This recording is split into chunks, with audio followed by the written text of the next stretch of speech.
Zafina Lovers, jangan lupa like, subscribe, dan bagikan, serta klik tombol lonceng untuk mengetahui berita terupdate selanjutnya. Jangan lupa berkomentar ya guys. Namanya berani bersanding dengan deretan pedangdut papan atas tanah air. Biduan ini akui masa lalunya yang kelam dan menyusahkan.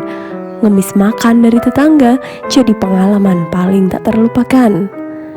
Dilansir dari gridho.id, kesuksesan memang bukanlah jalan yang instan. Banyak perjuangan yang harus dilewati sebelum beberapa orang mendapat kesuksesan yang memenangkan hidup. Salah satu kisahnya datang dari pedangdut yang satu ini. Siapa yang tak mengenal pedangdut Siti Badriah? Namanya kini bersanding dengan deretan pedangdut papan atas di tanah air. Namun siapa sangka dulunya ia memiliki kehidupan yang jauh dari kata layak. Kini Siti Badriah sudah hidup bahagia dengan suaminya yang dikenal tajir, Christiana Baharudin, yang dinikahi pada 25 Juli 2019 lalu. Pasangan ini mengadakan akad nikah di rumah Siti Badriah di Bekasi, Jawa Barat.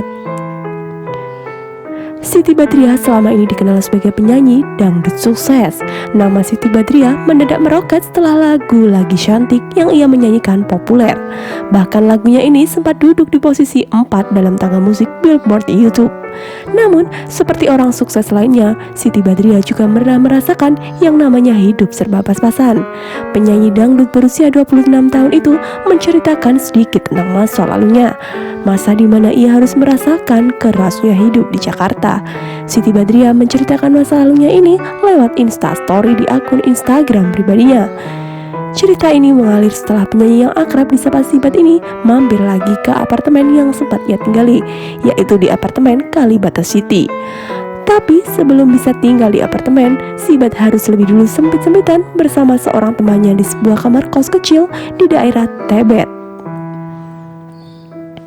Kos kecil itu adalah tempat tinggal pertama Sibat ketika baru sampai di Jakarta. Diakui Sibat, saat tinggal di kos itulah hidupnya sedah pering-peringnya. Tidak punya uang, makan minta tetangga, tidak bisa nonton televisi, dan tidur berdempet-dempetan. Tapi kemudian suatu hari ia melewati apartemen Kalibata City dan berkata pada ibunya bahwa ia ingin sekali pindah ke apartemen itu karena ada mallnya dan kesampean. Beberapa lama tinggal di sana, akhirnya Sibat pindah di apartemen di Cempaka Putih yang lagi-lagi sebelumnya pernah ia utarakan kepada ibunya.